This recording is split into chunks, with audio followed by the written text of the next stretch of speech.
just have to say the first word that comes to my mind is fragile. In the last couple years, and especially in the last couple months, there's been this huge shift under the auspices of, quote, less government. But the other thing is that you get to the point where there's not enough people to actually do the work. And that also puts the system at risk as much as bogging it down with too much bureaucracy puts it at risk. What we're looking for is the sweet spot and the middle ground of the ability to actually function and perform the work on behalf of government and society and making the interactions with private enterprise reasonable and efficient. What if the antidote to our national divisions isn't scrolling or shouting, but stepping outside, really immersing ourselves in the natural bounty that's so accessible to us on the West Coast? And what if our mountains, beaches, and deserts are the commons where we can heal ourselves, our region, and our country? Gwyn Howat, longtime leader of Mount Baker Ski Area and friend of Pacific Time, is back with us. Why now, months before ski season? Why again?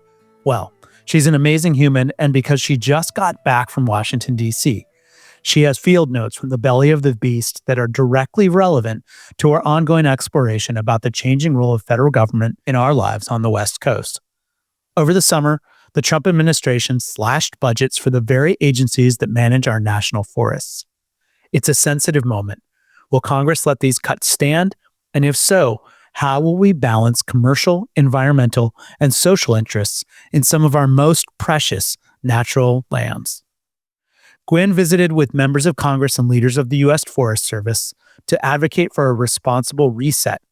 She came back with a clear-eyed perspective on what the cuts to federal agencies could mean for public-private partnerships.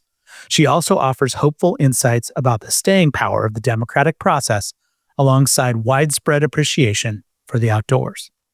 This conversation picks up where episode 20 left off, when we explored how Gwyn and her crew at Mount Baker have built community, reckoned with climate change, and stood up to corporatization.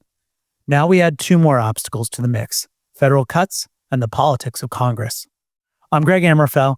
Welcome to Pacific Time, the podcast where we talk about West Coast challenges, opportunities, and the prospect for asserting ourselves more strongly, with or without federal support. Talking with Gwyn, I wanted to know, what does it feel like to be in D.C. with new threats in the mountains? Well, as you can imagine, D.C., for me, speaking from my experience there, it always feels complex and exciting and dynamic and all the things. And all of that is just really amplified right now.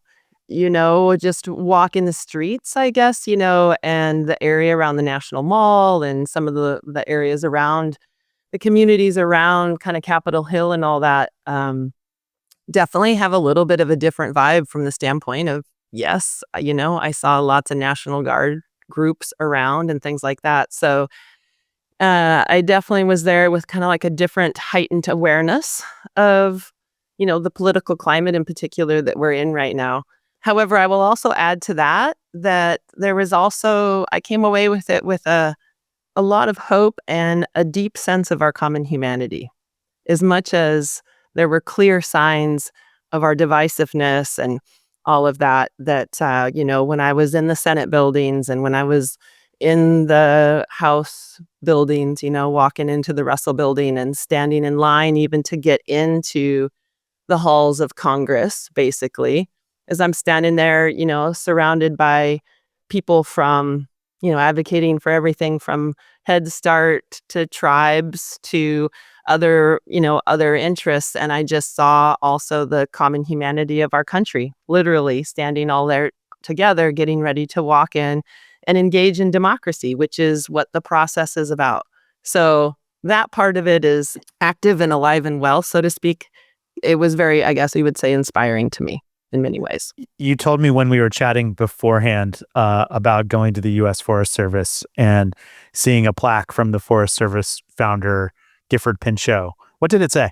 Yeah, he says, there are, as it relates to the national forest, he said there are many great interests in the national forests which sometimes conflict a little, and they must all be made to fit into one another so that the machine runs smoothly as a whole. The other piece that struck me later on in that plaque was, the national forests exist today because people want them. And to make them accomplish the most good, the people themselves must be clear about how they want them run. And that's from a quote back in, I think it was 1907. And of course, those concepts are why I was there advocating on behalf of public lands. But, of course, those concepts for me can be expanded into many topics. I want to dive into the political side of what took you to DC. But before we go there, I think you're hinting at kind of some philosophical points.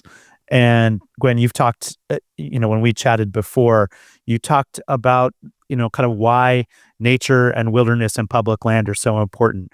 What's the philosophical underpinning for you in being, part of the industry that's meant to bring people outside?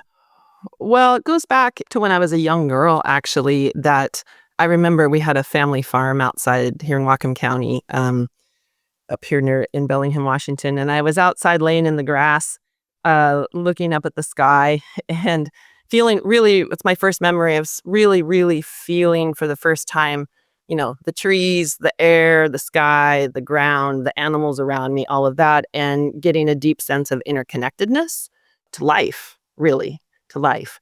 And that stuck with me in terms of how I chose to use my time in my career, and why I ended up in the mountains doing that is because natural places are the foundation of life on this planet. And from a human being perspective, they're really important places for us to cultivate our well-being, our happiness, and in essence, they help support our flourishing, if you can say it that way. Dr. Martin Seligman at the UPenn, who was one of the founders, if not the founder, of positive psychology movement, has done a bunch of research on what contributes to human flourishing. And from a science perspective, there are 5 things now that we recognize, 5 main areas that we recognize can help contribute to human flourishing, well-being. And you could say there's longer discussion about the difference between flourishing and happiness. And a lot of these are what humanity has been cultivating in Eastern culture in particular, but other, through millennia, basically. But there are 5 main principles that contribute to human flourishing, it's an acronym called PERMA. P is positive emotions, cultivating positive emotions, having fun, engagement. So actually focusing our attention on something in particular. R is for relationships and cultivating relationships of many kinds, from community to family to intimate, all of that. M is for meaning, and meaning is, what brings our life meaning, but it's also connected to something greater than ourselves. So that's where spirituality, being in nature, something like places like that come into play. And then A, which is achievement. And achievement can be simple sometimes as simple or not simple as getting up in the morning or doing the dishes or achieving a lifelong goal. And so what I realize with that is that the mountains and or outdoor recreation in particular is a place where you have the opportunity for all 5 of those. And that's the magic. And that's really why people in many cases, you can see it on the weekends, people essentially pilgrimage to the mountains here in the Northwest in particular, because they are very special, in many cases, sacred places that actually help us recreate, the basis of recreation, to recreate ourselves in that moment. For those few hours, we get that opportunity. So, long answer to my motivation to continue to preserve these opportunities for people. And in that, is certainly tied the preservation of the places that provide these opportunities. So, and or learning how to steward them and or cultivate them in a way that offers the greater good for the most people in the long run, which is the foundational principles of our national forest system. Yeah. So I sense you and I feel similarly about life on the West Coast, that, we choose this place because we are surrounded by these, wondrous landscapes. I could walk 5 minutes out my door and see Mount Rainier or the Olympic Mountains. You could walk outside and see Mount Baker or the bay in front of you. And a lot of us, not everybody, but a lot of us have pretty ready access to getting outside. It's woven into our identity on the West Coast. I'm curious. I mean, independent of people's politics, when you go around and talk to people in DC, people from different political persuasions from different parts of the country, do you sense that same connection to nature? Oh, absolutely. That was something that was also very striking in many meetings, we met with the deputy undersecretary of the USDA and the, high leadership in the Forest Service, as well as members of the Senate Energy and Natural Resources Committee from both parties, and, a wide variety of people who are in decision-making roles related to this. And certainly talking to staffers in particular and others, we had conversations about how we think we're going to reconcile conflicting interests, or not even conflicting interests, but just, we had a lot of discussions about, given the circumstances our country's in right now, how can we best support these lands? And had, all kinds of different ideas there in many cases, but a lot of common ones as well. And at the end of the conversations, what is striking is that we all agree that a walk in the woods, a hike in the mountains, and a swim in the ocean does us all good. And many of them at the end of the day were relaying stories to me about, oh my gosh, Baker's my favorite, or they're talking about their memorable trip to the mountains, or that they can't wait to have their next vacation and get out of DC, and they choose, when they leave the city, they absolutely choose to go to natural places. So that is, for me, validation of the work to continue to advocate, is that keep reminding people about that common need. It's easy to forget the things that do unify us as Americans, as humans. And I think, you're calling out our connection to nature as an important one. And yet there you were in DC advocating for particular policy. It is a strange moment from my perspective in how public lands are overseen by the federal government. How would you summarize the state of play around legislation and policy? And what were you hoping to accomplish while you were there? Take your first question there. How would I categorize it? Well, I think some people are maybe aware that back in June, there was a possibility where, there was a proposal that didn't go through ultimately, but that took some work to make sure that it didn't go through, to potentially put some public lands up for sale. There are things in play now that I never imagined in my lifetime would be considered, in play. And so I would characterize it as, I just have to say the first word that comes to my mind is fragile. Things are fragile right now, which means that, all possibilities exist. But when I think that all possibilities exist, that means also that the possibility to be very clear. This is the time to be very clear about what is important to us and how we want to engage with decision makers and or people who are, our representatives and leading our country right now, to make sure that we help support those things. What I came away with is that it's also a good time to show gratitude to people who are doing work that is in alignment with what you believe to be a responsible future. Let's drill into specifics, Gwen. You ran Mount Baker ski area with your family. You're still involved. You've been part of that for decades. And what you've described is that Mount Baker, a private entity, operates on U.S. Forest Service land under is it a special use authorization? Or permit? Is that what it's called? Yeah, there are about 492 ski areas in the country, and many of those are on national forest land. So they're on public lands, as is the ski area I've been at for 30 some years, Mount Baker, 35 years. And we operate under a special use authorization. So basically it's a private entity who's helping facilitate access to public lands for the public. We're an operation who helps facilitate that positive interactions in the natural environment. That's our job. That's the basis of our company. Which in many ways is the role of the U.S. Forest Service, is to, it's not just for the United States to own and hoard public lands. It's to make them available for the public, for recreation, as you say, but also for commercial interest, whether that's, running ski areas or snowmobile trips or timber operations, right? Absolutely. And interestingly enough, in 2024, the recreation actually topped timber in terms of the revenue generated for the U.S. Forest Service. So, recreation represented 46% of all income into the Forest Service. And interestingly enough, income into the Forest Service goes into the general treasury, but timber was 37%. And outdoor recreation, if we talk just straight economics here, outdoor recreation contributes about $1.2 trillion dollars in economic input. And skiing and snowboarding in particular, we account for well over 500,000 jobs and about well over $60 billion in the US annually.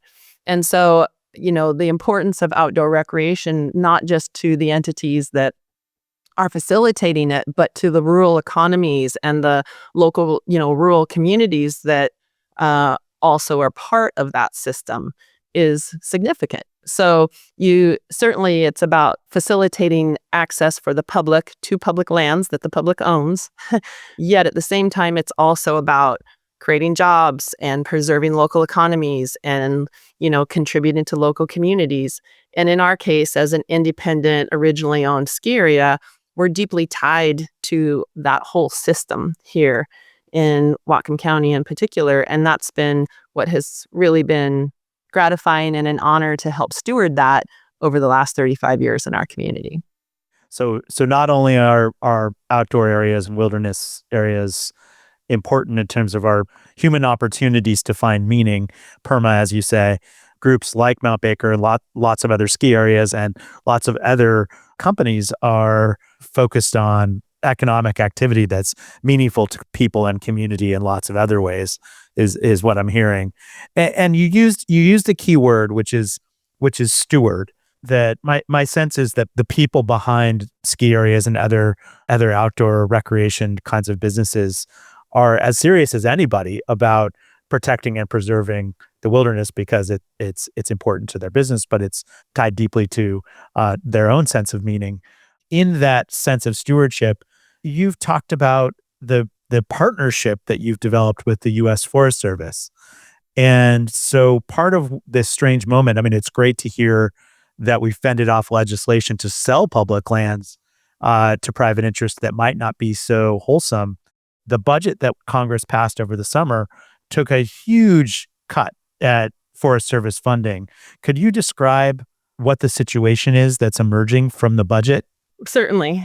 Just quickly to touch on a concept that I just, want to at least acknowledge, I would say, is that, ski areas, and there's a broad spectrum in terms of how ski areas interact on the landscape for sure. But in general, the way that I look at ski areas is that we are a version of what's called consolidated use on public lands. And so, yes, there's development, there's, land disturbance, things like that. But the concept is that, you try and concentrate people in that area instead of, having those same people who want to access the outdoors and natural spaces get more dispersed further across the landscape. And that's a broader subject for sure. But even how we manage that is, obviously very important. In terms of the impact of what's going on with the budget, that's complex. But in general, we talked about the special use authorizations. And so the Forest Service has local districts, and they're who oversee the special use authorizations and the activities on their local forests. And then there's forests, and then there's regions. There's 9 regions within the country. And first and foremost is, there's a lot of, as everyone has been hearing, a lot of jobs have been lost kind of through that whole spectrum. What's happening now is that the current secretary of the USDA, Brooke Rollins, has proposed, there's a proposal out there, a memo that was actually sent about the consolidation of the regions. So there's 9 regions across the country, and the proposal is to consolidate them into 2 regions. And those 2 regions will be in red states. Within that, the deep concern that we were talking to Congress about and advocating is we're getting to the point where even if private enterprise comes in and does things like helps facilitate recreation or helps, do these other activities that have primarily been on the role of government, that we're at the baseline fundamental place where we still need educated, informed, qualified personnel to act on behalf of the agency in order to oversee those activities, to review Even if we go out to third-party entities for the NEPA process, for instance, which is the National Environmental Protection Act, even if those nuts and bolts processes that need to happen to invoke these laws are picked up by third-party entities, that someone within the agency still needs to review those reports, vet them, and qualify them and give approvals for implementation. And we're at a place where we're risking losing the brain trust of people within the agency who are essential to those essential processes.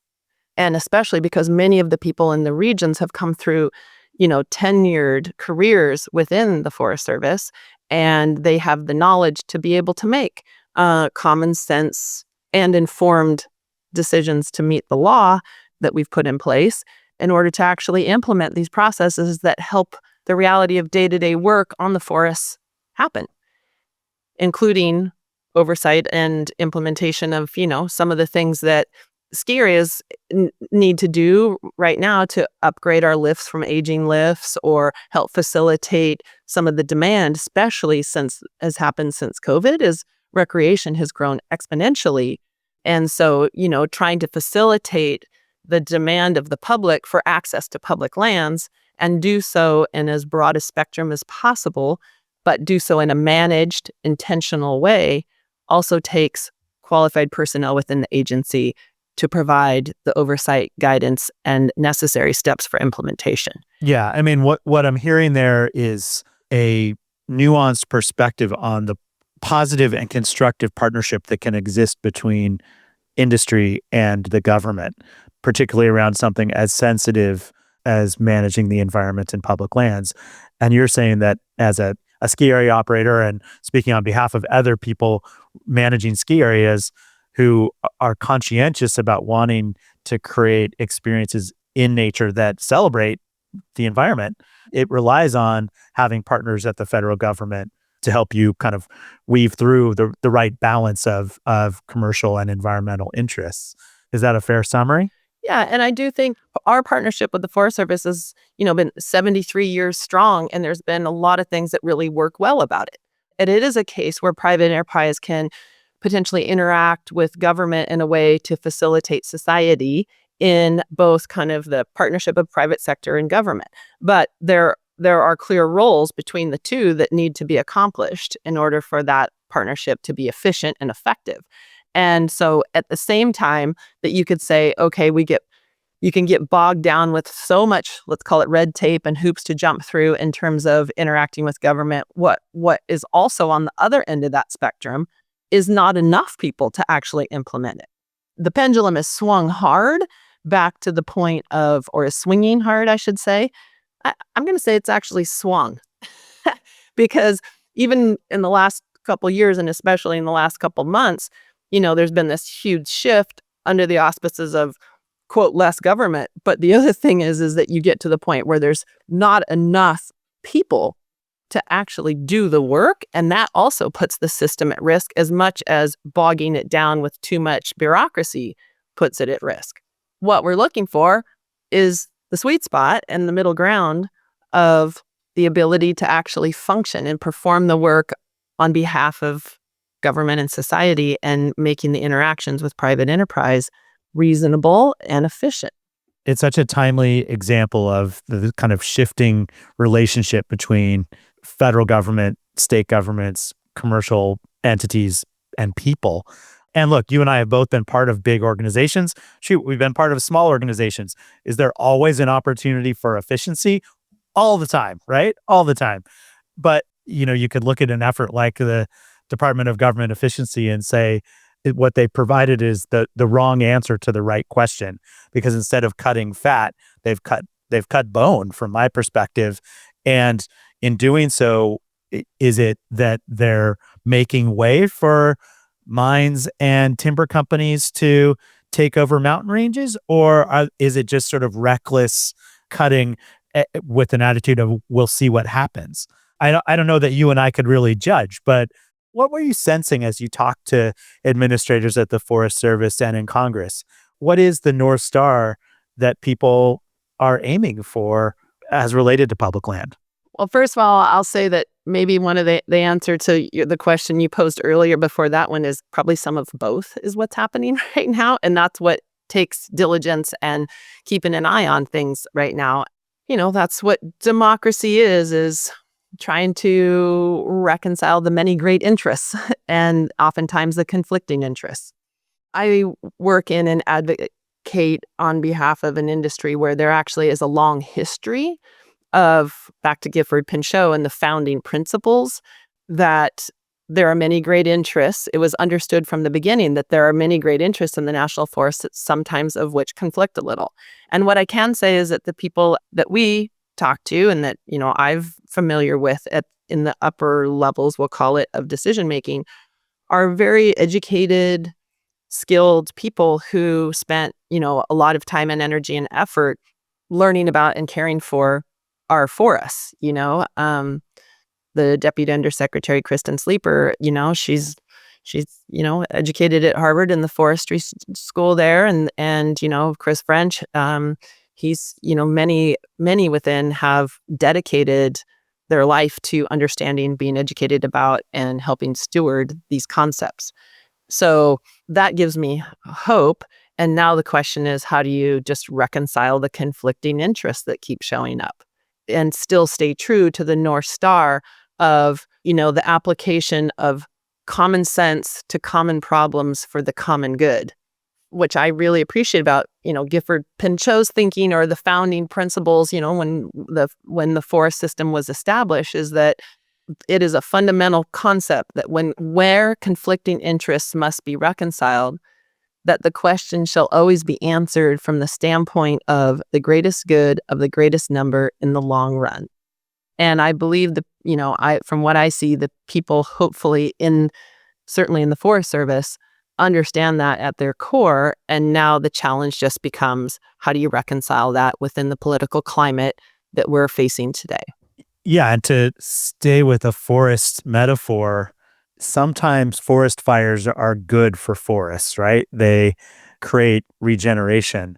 Finding the right balance of letting nature run its course and enabling a full-blown conflagration that burns down the entire forest and all the neighborhoods around it is not good. And I think we're trying to gauge whether the Trump administration has taken a path that is about allowing a limited burn, or whether they've burned the whole thing down to start over. And I'm curious, Gwen, as you think about your colleagues in Mount Baker, but you think about colleagues in Alaska or Utah or Colorado or Vermont or Montana, running ski areas, what are the implications this season for federal cuts in the Forest Service and in other departments? To answer that, I think that it's so dynamic that it's hard to actually know that for sure. In the next couple months in particular, we're going to know a lot more, because what's going on now is, from my understanding anyway, is that these, essentially mandates that have been put forward in some cases, like the consolidation of the Forest Service regions, what's happening now is people are actually trying to figure out how to implement that.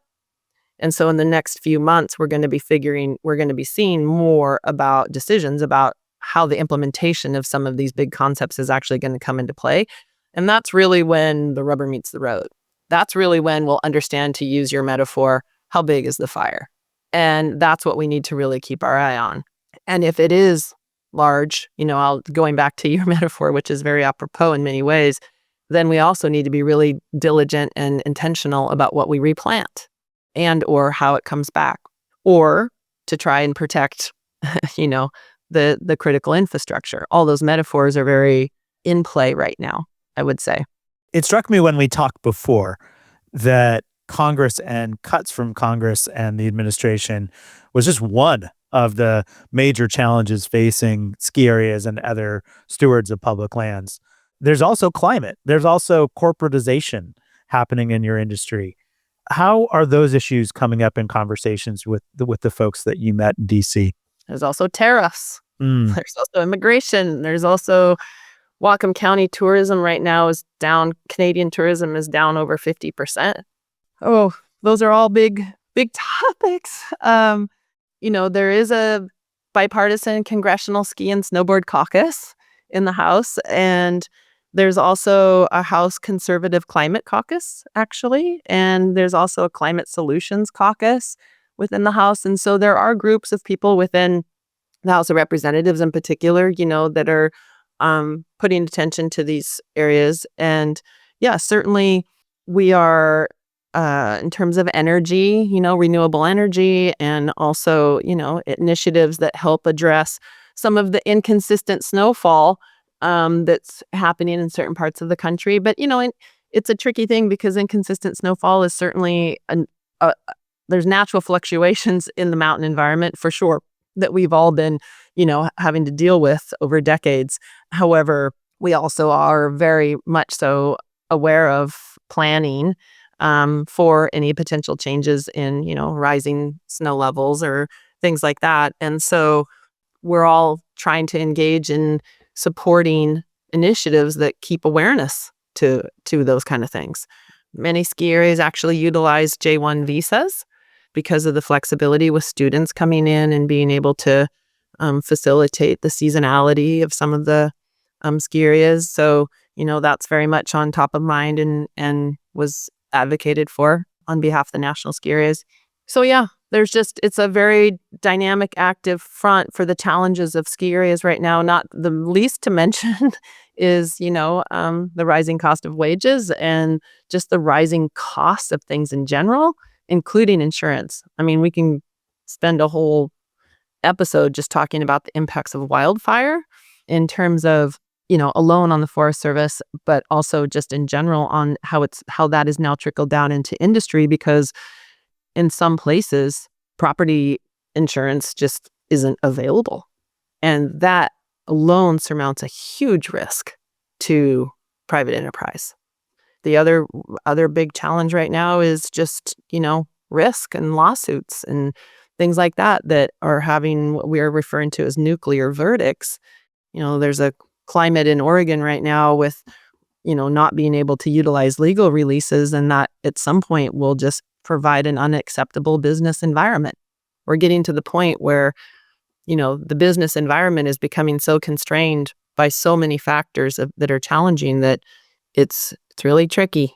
You've talked about that with me a little bit before, and I think it's worth drilling in on. I mean, on one hand, in the ski industry, you've got some major corporations that have rolled up lots of ski areas across the country, and therefore represent very deep pockets. And so when someone breaks a leg and they sue the ski area for it, in spite of having signed a release to be on the mountain, and they get a huge financial windfall out of that unfortunate circumstance, it creates a real problem for ski area operators around the country, is what you've explained. But also interesting to hear that in one state like Oregon, here on the West Coast, there may be legislation around, not even allowing those releases. So, any ski area is kind of open to a multi-million-dollar lawsuit for an injury, which could make operating at all very, very difficult for ski areas. Is that a fair distillation of what you just described? Yeah, broad stroke, for sure. But yeah, it's particularly impactful on small and mid-sized ski areas. Mm-hmm.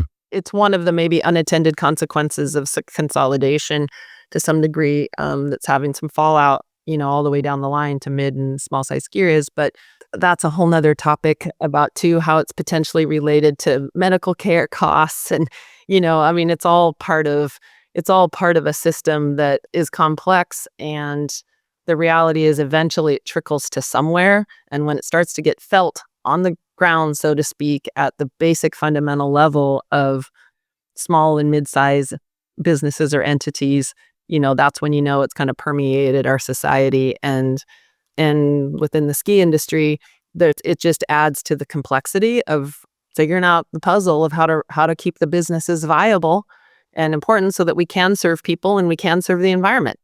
Yeah, and to me, it's also a perfect case study in the role of government, because if we want unlimited lawsuits, we could allow that, or we could say at a state level or nationally, if that's more appropriate, here are the constraints and rules around that, so that we can balance personal interests and liabilities with our interest in having kind of government recognized access points to recreation in the outdoors. And government's role is to weigh those trade-offs in messy arguments and debates and arrive at decisions that clarify the rules that all of us, whether we're skiers or ski area operators, all of us need to live by, right? Yeah, well, you're identifying a big, big question right now, which is what is the role of government? And, the vast possibilities of our future will become realities, only if we make ourselves responsible for that future. How does our country look forward to what that means now?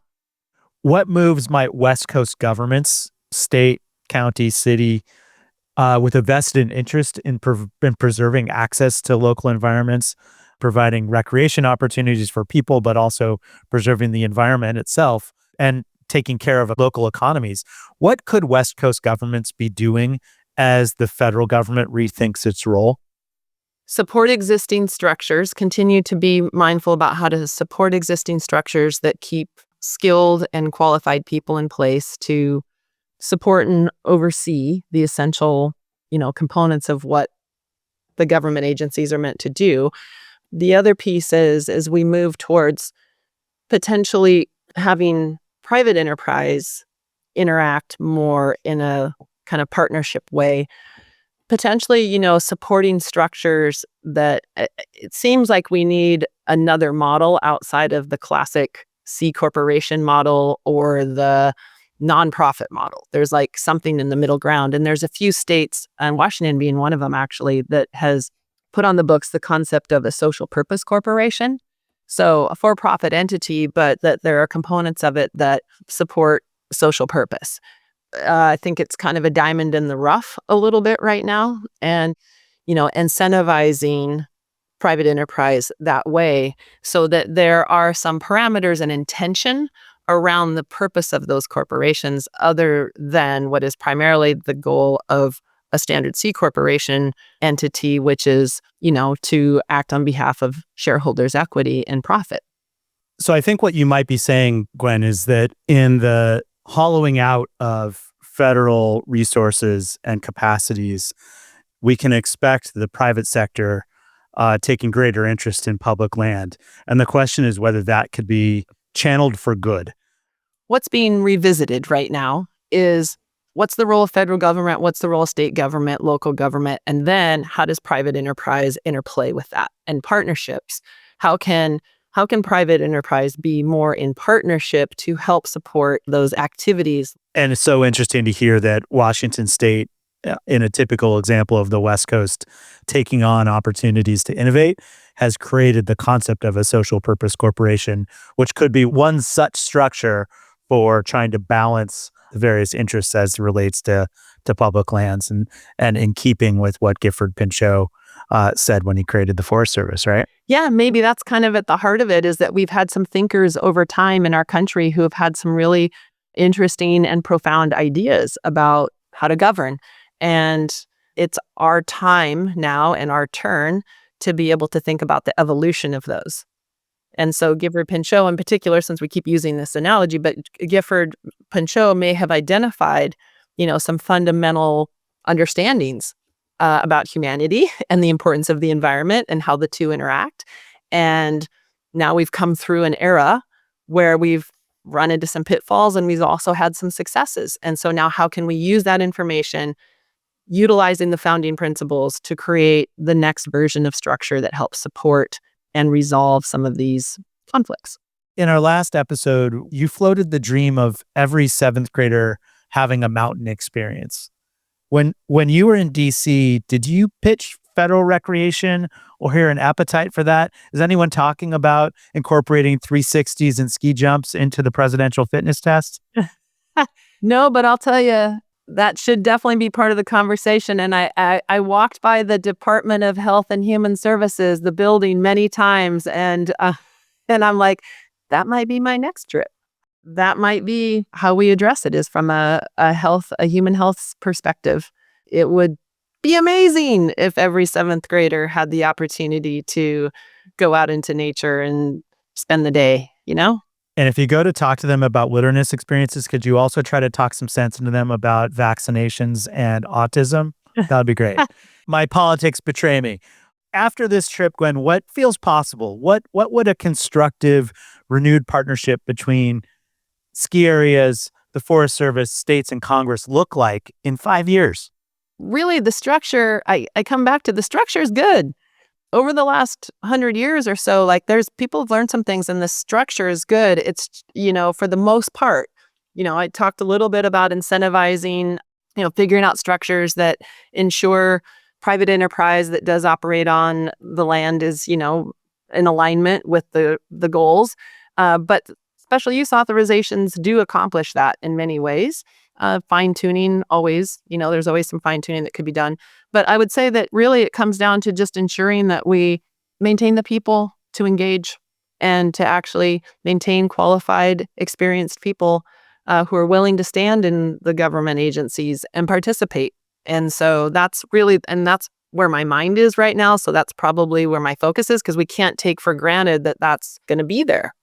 So that's what we can do. And then at the state level, there's a lot of really good structures in place. And we just need to support them with people who are qualified and informed and provide some stability in those structures. And then incentivize private enterprise to engage in partnerships in a way that keeps the fundamental principles of the agency front and center. You visited DC shortly after you had your annual event in Bellingham for your season ticket holders who ski and ride at Mount Baker. Number one, how would you summarize the vibe of people at that event in Bellingham? And number two, if you had been able to visit DC before that event, what would you have stood on stage and asked everyone? What letter would you want them to write to Congress? First of all, the vibe was great and it was super fun, and it's magic when people that have a common love of the mountains and skiing and snowboarding all come together. And what I really, it just, it provides me with, it juices me up for sure when I get in that kind of a community, because I also see the broad spectrum of people. Like, I was talking to little kids who were just so jazzed about the ski season coming up. I mean, their eyes were all big and bright and all just like, oh my God, like it gave them hope for the future. And I love that. And people that had, more seasons passes around their neck than you can possibly imagine, that clearly have made the mountains and being in that community part of their life. It's an essential part of their life here in the Northwest. And so seeing all that firsthand, it is those faces, those smiles, those thank yous that I absolutely have taken with me. I see sitting at the boardroom table when I make, in the past when I've made decisions, within our organization, but it's also those faces and smiles and thank yous that I had with me as I sat at the tables of our congressional delegates. And so that event was super helpful for me in that regard. I would say if there's something I can encourage people to do, my strong takeaway is, we need to all be cognizant of, voicing our concerns about things that we don't want. But what I also see is people really working hard in alignment with things that I know I do want, and I do care about, what is part of making what I envision to be a responsible and good future. And it's really important that we show support for those people and thank them. I know that a lot of energy is being put on voicing what everyone doesn't want. I encourage you to reach out. I encourage people to reach out and thank those that are working on behalf of vision that you hold, common vision, and being clear about that, because they're feeling, you don't want to isolate. They don't want to feel isolated in their efforts, I guess. And so I would just encourage people to engage that way. Imagine walking the halls of Congress with Gwyn. You can almost see it. People from every corner of the country, tribes, Head Start advocates, local business leaders, all waiting their turn to make a case for their need and for the common good. That's democracy in action. Fragile? Yes, we're seeing that. But it's also full of possibility. Gwyn's observations from DC remind us that the national forests don't manage themselves in the same way that a democracy doesn't manage itself. Forests exist because people fought for them, for skiing, hiking, logging, mining, buffering us from climate change and helping us breathe easy. And they'll only serve future generations if we make our voices heard about what they're for and how we want to balance the many interests in natural resources. At the same time, Gwyn reminds us of the PERMA blueprint for flourishing: positive emotions, engagement, relationships, meaning, and achievement. Getting outside offers us all 5 elements of PERMA.